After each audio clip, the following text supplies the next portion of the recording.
Good afternoon. Before we get started, let me just confirm for what a number of you are reporting and some of you are seeing. The President will not sign H.R. 3808. Our concern is the unintended consequences on consumer protections, particularly in light of the home foreclosure issue and developments with mortgage processors. So the President is exercising a pocket veto, sending that legislation back to Congress to iron out some of those unintended consequences. Right? You could do that with the pro forma sessions going on in the Senate. Is that an understanding? Yes. I'm sorry, what bill is that? H.R. 3808. I don't know it by number. Well, I don't know it by title, so We're in an impasse. Yes. Interstate recognition. Yeah. It's the foreclosure. It's the Iron Act. It has to do with notarizations, out-of-state notarizations for financial documents. Mr. Feller? I had a question on two other topics, Robert. First of all, on domestic politics, I wanted to ask you about something the President said last night. Unless we're able to maintain Democrats in the House and Senate, then we're going to be stalled for 2 years or 4 years. And we can even go backwards. And I've heard him talk about what he sees as obstructionism. But to say that this election is going to be stalling for the next 2 years if Republicans win, is it just basically giving up there? I mean, there's 2 more years of his presidency, even with the Republican Congress. No, and look, I think we have seen Republicans for the previous 2 years stop and say no to virtually everything that the president has proposed.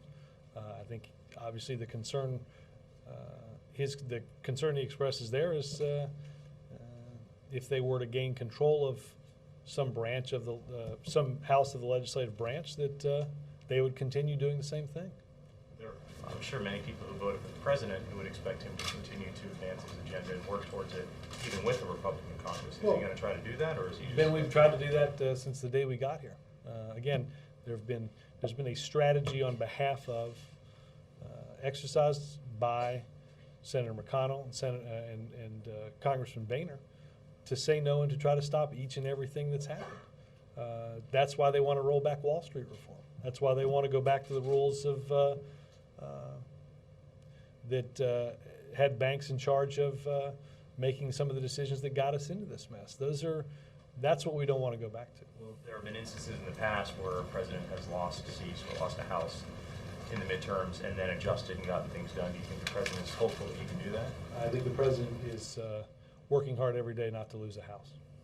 And what about on the Mideast peace process? Can you update us specifically about whether the president is having a role here in trying to keep these talks going?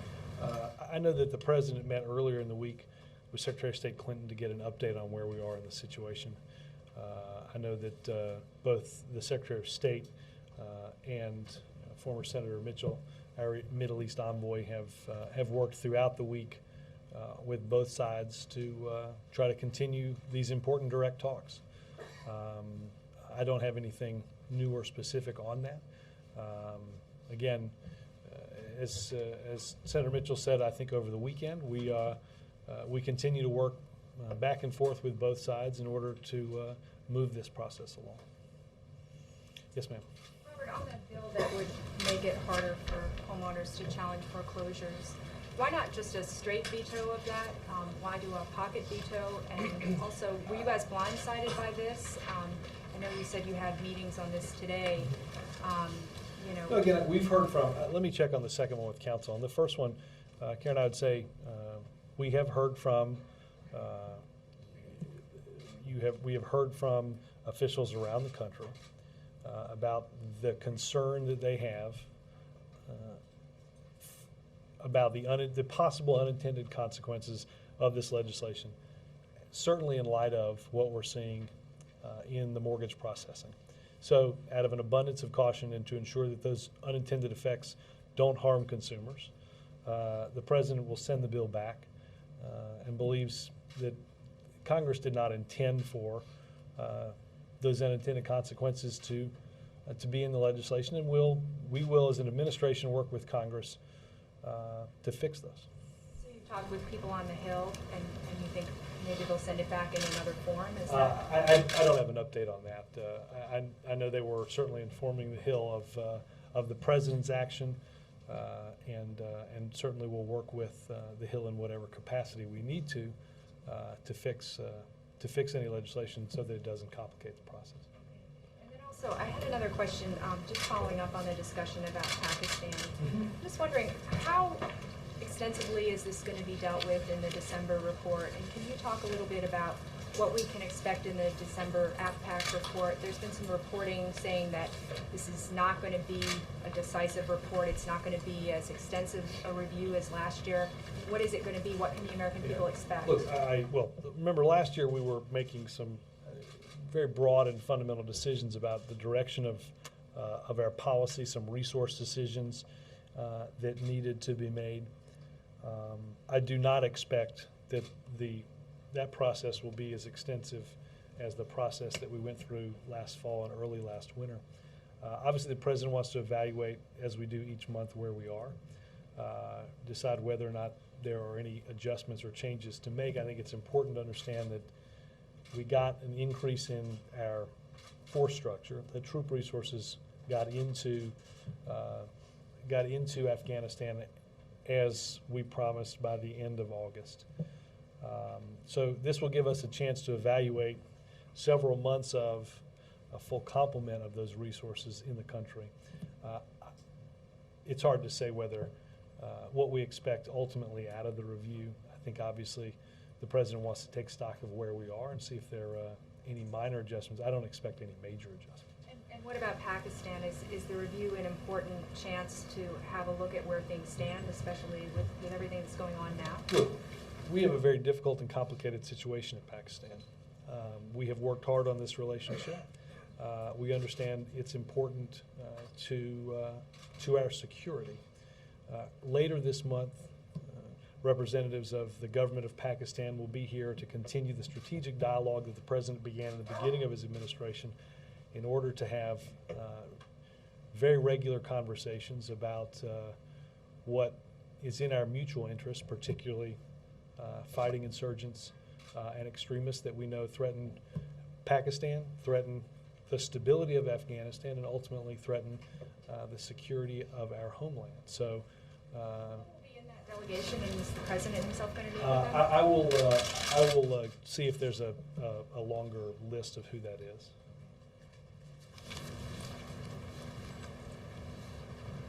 Yes, sir. Has the president called, or does the president intend to call Roy Halladay? I don't know. You wire that through David Pluff. He'd be happy to be on the phone too. I don't know if he has. I can check on that. It was. Okay. If you could let me know, that'd be great. And the other question, I went back and I read the August 4th. I was waiting for like Zardari or something like that, then Yahoo and. First things first. Yes. I went back and I read the August 4th briefing with Alan, Luchenko, you, and Carol Browner.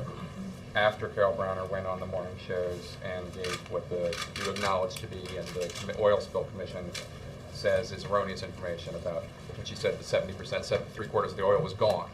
That was overstating the case. And I didn't really see any, while it's true, absolutely, that Luchenko gave the precise information, I didn't really see any correction or any alerting of the public that however many tens of millions of Americans had been given incorrect information a few hours before. And I'm wondering if...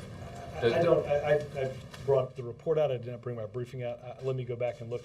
I would point you, I guess, to what Dr. Luchenko said in that briefing as she appropriately represented the viewpoint of NOAA. Look, I think it is important to understand that our response attacked the oil spill in an unprecedented way. It was the largest environmental disaster that we have ever faced, and we attacked it with the largest federal response.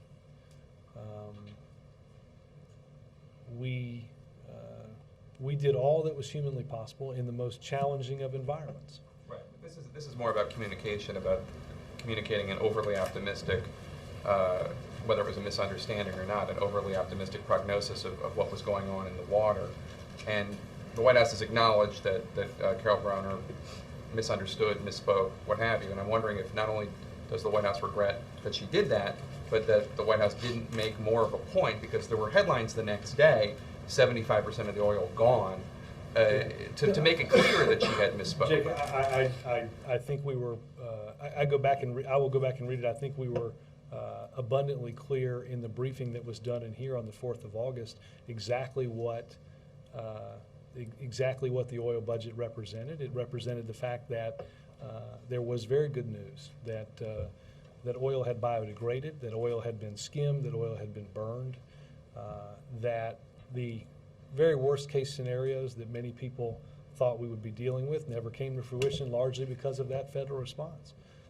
Again, I'm happy to look through the briefing. I think it is fair to say that Carol probably did hundreds of hours of interviews and may have misspoke once, which is a pretty darn good track record, and one that we made sure was accurate, certainly just a few hours later. But should you have been more precise? Carol Browner gave information that was not, I forget the word that Jonathan used earlier, but not as nuanced as it should have been. Again, I would point you to the briefing. I think the briefing on the 4th was rather clear. Yes, ma'am. Who in OMB decided to withhold the information on the worst case scenario on the oil spill? And did somebody Well, in the White House know about this? no information was altered, no information was withheld, and nothing in the report had anything to do with the robust response.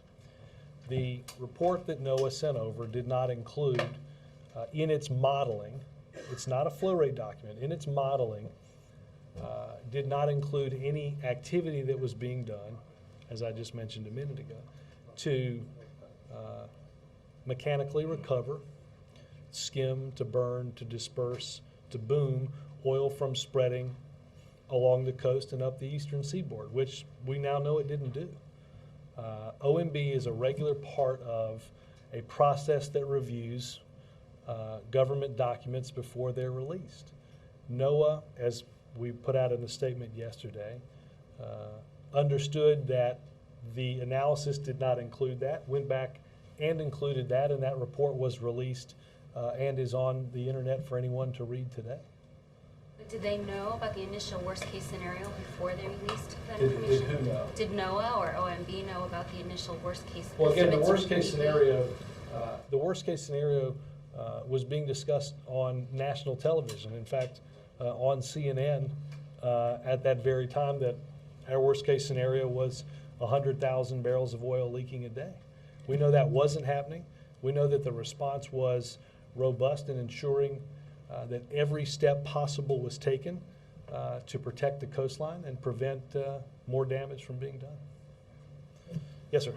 So you're saying that on page 10 of when the report says staff was told that the Office of Management and Budget denied NOAA's request, you're saying that is simply false? Well, again, if you read the other two paragraphs, I guess I have it in front of me. There's a discussion about whether or not this is a flow rate document. This is not a flow rate document. This is basically a document that goes through the likelihood of shoreline impacts and assesses a series of 500 models for where that oil may or may not go. The report did not include any efforts that were being done or would be done over the course of, I think the modeling went 120 days, that none of the modeling took into account that things were being done to prevent the oil from spreading from the wellhead. So therefore, it wasn't an accurate representation of what the larger environment would have looked like. Okay, but, so OMB did deny a request from NOAA, just on that OMB request? sent the report back to NOAA to include that in the 500 different modeling analysis that were done on shoreline impact. That report is on the internet now for people to look at. The worst case scenario, and if you look at those maps, the worst case scenario was oil off the coast of what looks like probably the Hilton Head, Charleston area in South Carolina, which is, as you know, several hundred miles, maybe 1,000 or so miles from where the oil actually did get to because the response prevented it from spreading. On healthcare, on the healthcare waivers, the 30 or so healthcare waivers that have been granted to McDonald's and some other businesses and health insurers, where does this stop? I mean, if you give them to some, why don't you have to give them to anybody who asks? And if there are a lot more waivers, doesn't that undermine healthcare reform? No, healthcare reform passed and is being implemented, and the waivers are about ensuring and protecting the coverage that people have until there are better options available to them in 2014. These are only one-year waivers. Aren't they going to ask for them year after year? Look, our job is to protect. A lot of these plans are called mini-med plans. They're very they're basic coverage below a number of what I think most people would consider kind of minimal standards. We want to ensure that in the time that it takes to implement the law and to give people better options, that they don't find themselves at the mercy of an insurance company jacking up their rates. And that's why those waivers were granted. But now that the dam has kind of broken, why would anybody not ask for a waiver? Anybody who feels that this law burdens them in any way is going to ask for a waiver. I don't think that's the case because that's not been the case thus far. Well, is that maybe that's because it hasn't been known that widely that the 30 have been granted. You're not worried that the dam is going to burst here? I'm not worried that the dam is going to burst. I think health insurance reform is going to provide far greater opportunity and far better coverage to millions of Americans to ensure that they get the right health care and the right care. And quickly, a new CBS poll shows the president at 38% on approval handling of the economy. That's the lowest yet. And only 15% say they're more likely to vote for a candidate supported by President Obama. 31% say less likely. Any comment? Not really. Look, I think you've spent a lot of money to find out that we're in a very tough economy. We are in the midst of, as I've said in here, dealing with 8 million jobs that have been lost, a financial calamity, a mortgage crisis that's going to take some time to dig out of. Well, with everything the president's doing and saying and talking about signs of glimmers of recovery, why would it be getting worse, not better? Because it's not getting better fast enough, which is understandable. The president is as frustrated as I'm sure the 605 or so respondents to that poll. Mike. Is it? Maybe I didn't include the other 295. No, I don't know. Go ahead. Does the president find the 30 waivers or so on health care troubling, perhaps a flaw in the law if you need to offer that many waivers? No, again, this is about implementing a bill correctly. This is about ensuring that people have, as health care reform ramps up, that we protect consumers and we don't put them at the mercy of health insurance companies. One of the waivers went to the United Federation of Teachers in New York. What about the criticism that this may be, returning a favor to a supporter? I've never heard that. Haven't seen anybody make that. Given the questions that were asked about our so-called relationship with business, I think that would be a charge that would be hard even for most to make. Savannah? You guys have been pushing back pretty hard on the findings in this report, and I guess I just wonder, isn't the whole point of this presidential commission to learn from mistakes? And you guys are pushing back insofar as the conclusions are damaging to you. No, let's be clear. These are staff working drafts. They stipulate on them. These are not necessarily the opinions of those on the commission. The president appointed a commission to ask some very tough questions. But I also think, Savannah, it doesn't help anybody in understanding the oil crisis if the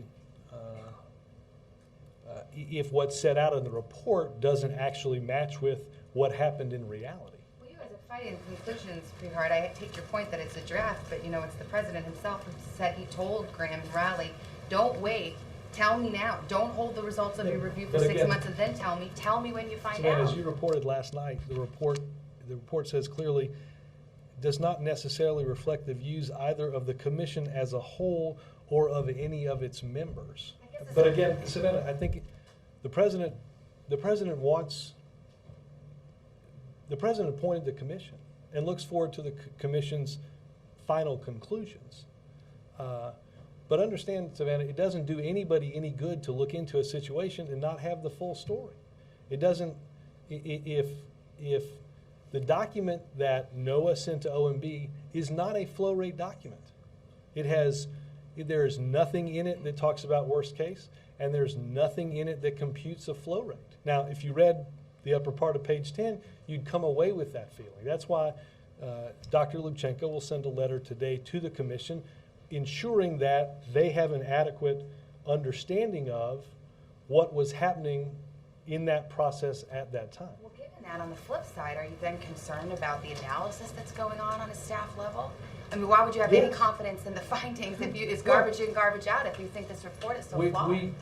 Well, again, what we have answered questions on, yes, do we have concerns about the breadth of that analysis and the fact that they haven't taken into account or lead people to conclude different things that we don't believe shows the full context? Absolutely. Is there any point of criticism in these staff reports that you guys would accept and say, you know what, we could have done that better? Look, no, there isn't anybody in this building or anybody that was involved in this that would tell you that everything was done perfectly.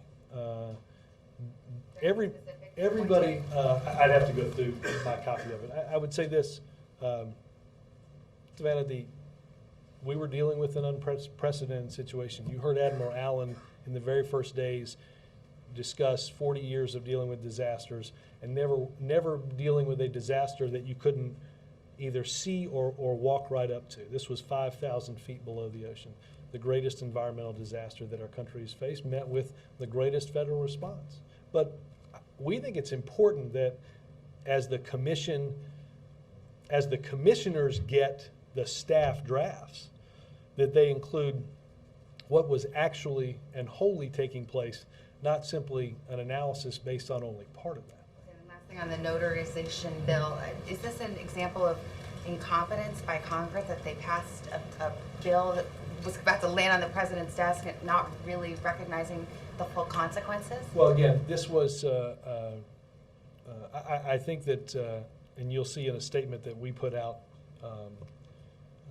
we believe that certainly people had best intentions in mind, but because of a confluence of events we're seeing, particularly around the processing of mortgages, we thought it was important to ensure that none of those unintended consequences affecting consumers came into play. Mark? Robert, when OMB intervenes in a report, to what extent do politics play a role? Again, this was career OMB staffers dealing with career NOAA scientists. Again, it's important to understand none of the science in any of the report was changed. Nothing in the report dealt with or impacted at all the response that you were seeing. Again, the report didn't accurately convey what would have gone on in the modeling over a 120-day period about the possible shoreline impacts geographically of that oil. And on another issue, are you aware of the problem that kept some diplomats from getting to the reception on Tuesday afternoon? Yes, as I understand it, there was information that was inputted into the Waves records incorrectly that prevented some. I believe we certainly apologize for that inconvenience. I believe the State Department has also made phone calls about that, expressing our regret on any of that error. On that, I briefly referenced it, but has the president called Zardari on Pakistan? No. The president has not spoken to him. What obviously. What's being done to, I mean, is there anything beyond the Patterson apology? What's being done to mend fences or unwind tension there? I mean, you have these fuel convoys aren't getting in. Well, look, obviously, you saw the statement from Ambassador Patterson, which I think in many ways speaks for itself. Obviously, she's very much in contact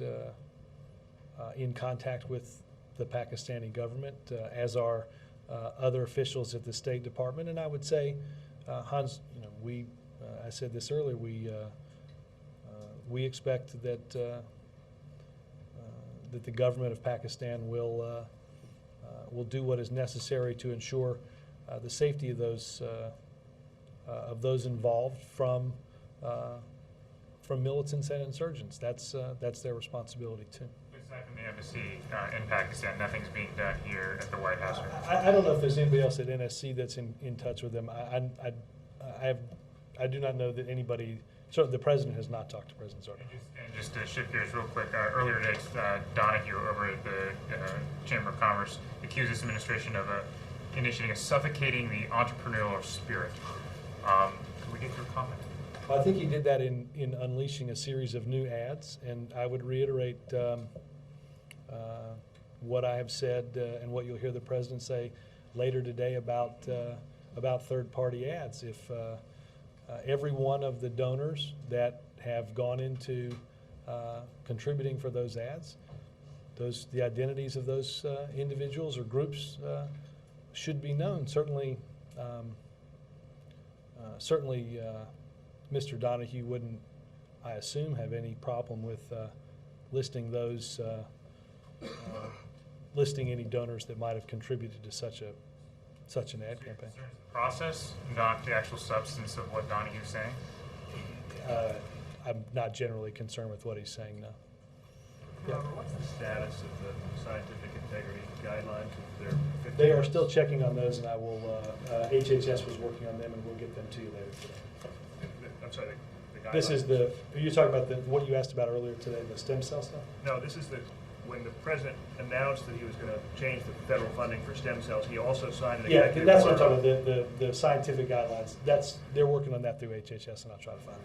Okay, and can you just go over, you talked a little bit this morning about the role that OMB plays as kind of a traffic cop among the different lanes.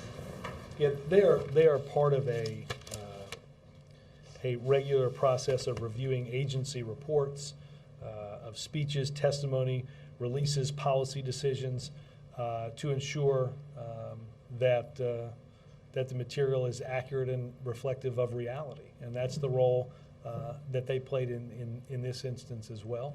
Not sort of a graveyard for scientific reports. No, because again, no scientific data was changed in this. Again, I'm not speaking specifically about the right. No, but I want to say, in general, it's not true, and in this specific instance, none of the scientific data was changed whatsoever. The entire situation, though, was taken into account in the modeling of potential shoreline impact. Scott. Thanks, Robert. Could you shed some light on what's been some confusion around whether or not the United States has offered Israel any guarantees, any incentives to keep this? Scott, all I will say on that is what I said earlier about our process in terms of the Secretary of State and Ambassador Mitchell working with both sides to bring them closer to comprehensive peace and to a continuation of direct talks without getting into diplomatic specifics. What's the administration's message to the Arab League tomorrow on whether or not to continue? Well, look, that is, in many ways, that's what is going on right now. That is what former Senator Mitchell is working through, and we saw in their participation in Washington and ultimately in direct talks in the Middle East that there was a seriousness of purpose that we thought was productive and could lead us on a path to something that generations have been seeking, and we hope that we hope that even in the disappointment of decision on settlement moratoriums, that we can continue those direct talks, and we hope to do that. Robert, thank you. There's a large group of veterans who participated in Afghanistan and Iraq, and they're demonstrating today. They're asking that people with PTSD and traumatic brain injury not be sent back, and they're saying that this has contributed to quite a large amount of suicides in the military. Is the president aware of this? Is he communicating with them in any way? I don't know about the protests outside. Obviously, TBI, traumatic brain injury, PTSD, is something that the president worked on as a member of the Senate. Secretary Gates, Admiral Mullen have been working with veteran service organizations, along with General Shinseki, around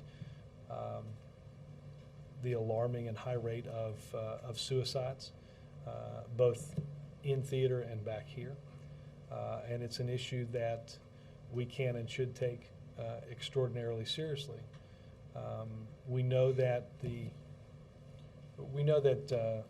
combat in both of those theaters puts an enormous strain on individuals, and both those in combat and those coming back ought to have access to every benefit that they deserve and that they've earned. We, through the Recovery Act, increased the funding for the VA to historic levels. And we will continue to ensure that those that serve have access to the best services. If a soldier says he or she does not feel fit to go back into combat, back into the battlefield, is there any sympathy for that soldier? Well, look, again, what I just said, obviously, that concern can and will be taken seriously. I would point you specifically to DOD about the operational procedure for how that might happen. Yes, sir. Thank you, Robert. The Washington Post reports that the Obama administration is trying to escalate the international pressure on China's currency. Is that true? Well, I think you have heard the Secretary of Treasury and the President and others in the administration discuss the need for China to take steps as it relates to its currency, that we are watching and evaluating the measures and the steps that they take. We understand Congress, before leaving, the House passed legislation relating to that, and expressed the same concern that the President and the Secretary of Treasury have. We continue to believe that China must take steps. So that legislation is helpful? I don't know the evaluation of the legislation. I think the legislation demonstrates that there is a bipartisan recognition and a recognition at both ends of Pennsylvania Avenue, the concern that we have for China's currency. Would the President sign such legislation? That would be part of the evaluation process, and I don't know the answer. So will the President discuss the issue with Secretary Geithner this afternoon for tomorrow's IMF? I have no doubt that when the President and Secretary Geithner get together, that will always be a topic of conversation. On the working documents of the National Commission, now that you're at a briefing where we can record your answers for use, one of the fundamental, well, we couldn't record you earlier. No, you can make copious and accurate notes and reflect them in. Go ahead. One of the fundamental points that the working documents make is that the optimistic expression of information from the administration showed the government was either not fully competent to handle the spill or not fully candid. Was it either of those? This was an unprecedented environmental disaster met with an unprecedented federal response, which prevented any of the worst case scenarios to coming to fruition. It prevented the spread of oil along the East Coast. We took about the information the government had. When we had information, we gave it to the public. That has always been our charge. Throughout this process, we got better information. When the rig exploded, the blowout preventer failed 5,000 feet below the ocean. Nobody could see what was happening. Through the course of several months, we got better information. We got cameras 5,000 feet below the surface. We enhanced the video that we saw.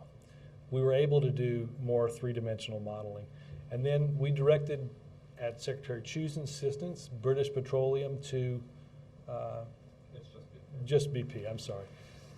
It's just a habit. To install pressure monitors at the site to get the best available data on the flow rate. And that's what we did. We always sought to provide the best information as we were engaged in the most robust federal response that we've ever seen to an accident of this magnitude ever.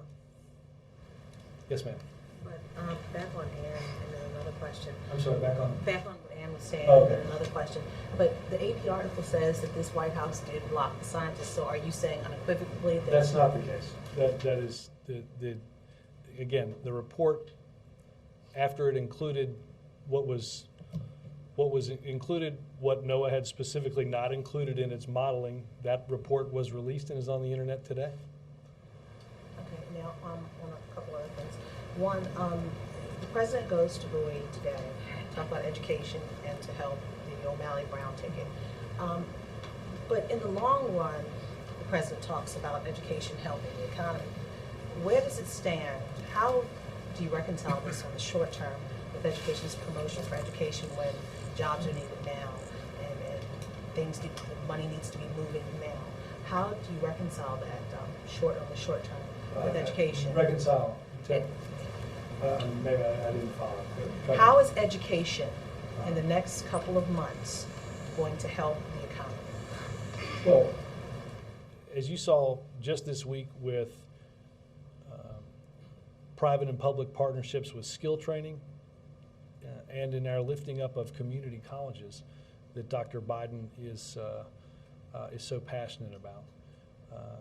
Just in those two aspects alone, you see us partnering with educational institutions and in businesses to create training for and a skill set for the jobs of today.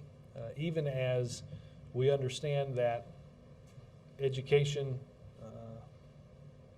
will create the foundation of preparing a workforce for the jobs, not just of today, but ultimately of tomorrow. A society without a strong educational system is not a society that will long flourish economically, as without a skilled workforce, you're not going to attract the type of jobs that are necessary. I think that's true in virtually every community in this country. Again, it goes back to the fact that that's somewhat medium to long term. I'm talking about for the next. I guess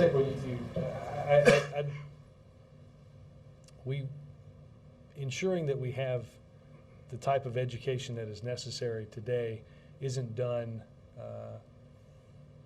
We're not doing that in. We're not doing that in place of ensuring that we have a strong and robust economic recovery. If it ever becomes either or, we go back to the scenario I discussed a second ago, and that is you're not going to find a society that will flourish. And also, Elizabeth Warren delivered a presentation to the economic team of the president yesterday. Was this her first presentation to the president in her new role? I believe it was her first attendance at the President's Economic Data Briefing. Was it a formal? You know, I have to say I'm almost always in there, and I was not in there yesterday, so I don't know the answer to that. Stephen? Back to the Afghan policy review. If this is not expected to produce major changes to the strategy, will the evaluations be used to start to make the decisions on how pronounced the beginning of the drawdown will be in July 2011? Let me get some better guidance from NSC on that, Stephen. I think that the president again receives a weekly update from commanders in Afghanistan and from our diplomatic corps in both Afghanistan and in Pakistan. there's monthly situation room updates, and obviously this is part of the review to ensure that we evaluate where we are, chart the progress that we're making, and identify places that we know we have to improve on. And I think it is likely that in each of those meetings and in each of those memos, there are some positive things that are happening and some things that we understand we have to change. That will be what's involved in the December review. Again, we will have a better chance of and a better way of looking at where we are several months after the full complement of additional troops are into Afghanistan. Yes, sir. Thank you, Robert. And back to the Middle East, if I may.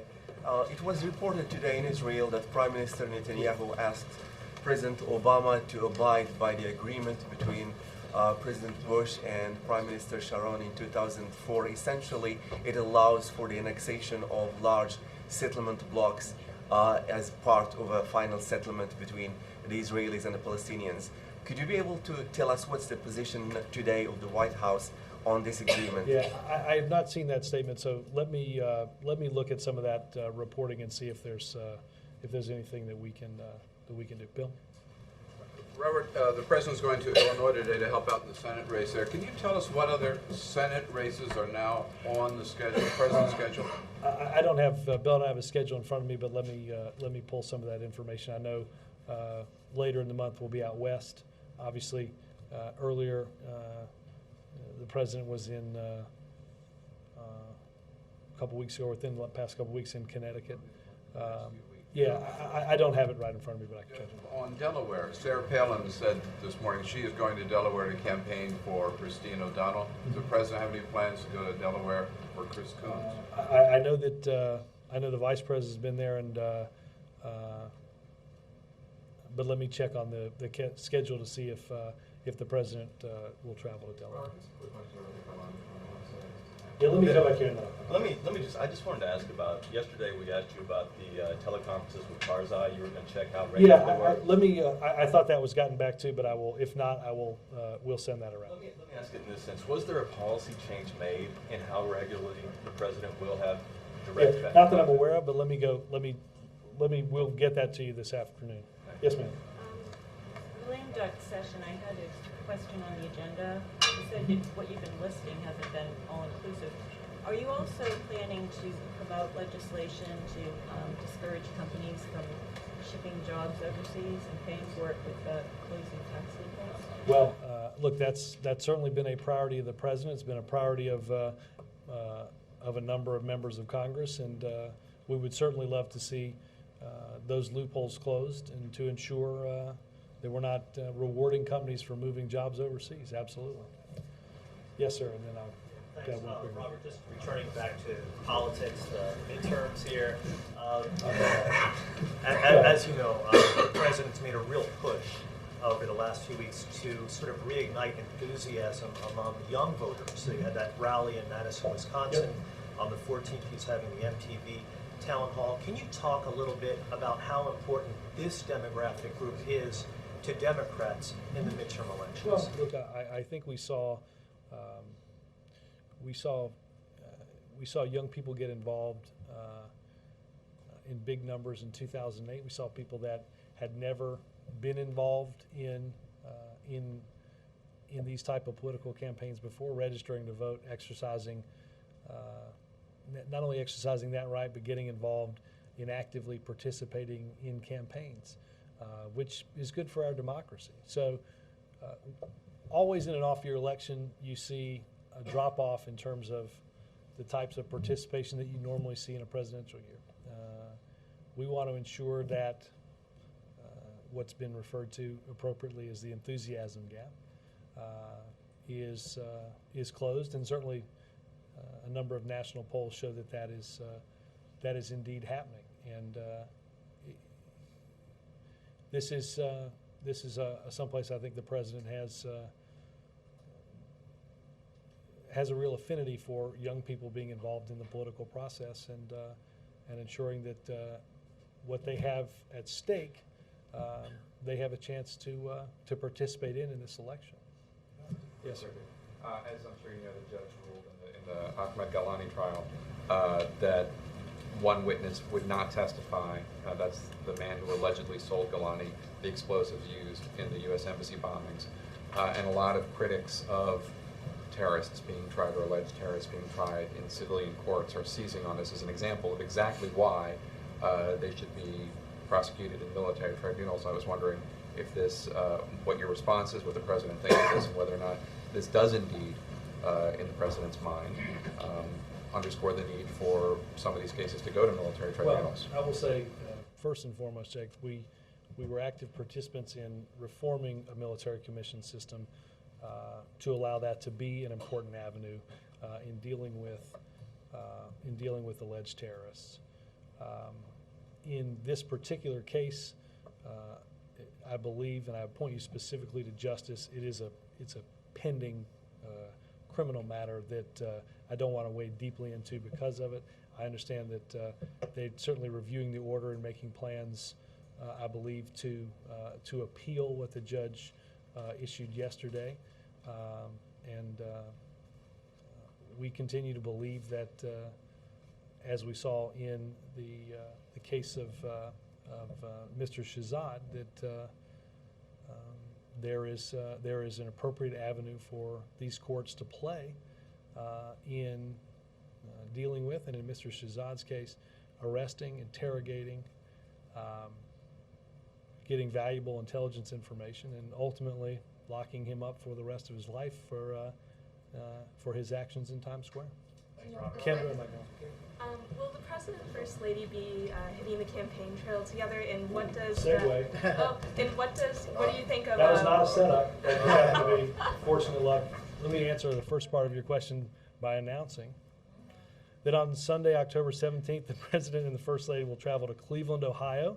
The President was scheduled to be there, to be in Columbus later that day. He will travel for a fundraiser for Governor Strickland, excuse me. They will then head to Columbus, Ohio, for the previously announced DNC rally. Sunday, I do not have a, I don't, it says Cleveland, Ohio. I don't know exactly where. The city of Cleveland or the suburbs? This is not my iPad map, so I don't. Did you have a second part? What do you make of West Virginia's lawsuit against the administration regarding the EPA's coal mining policies? Look, I don't have any information on that, but I'll use it. It says it's not appropriate to pocket veto. Will the President just veto it then? Has the Hill said that? We're just getting some kind of befuddled reaction from the Hill, so I'm just double checking. President has, my understanding from counsel, the President certainly has a constitutional ability to do that, and that's what he's exercising. Thank you.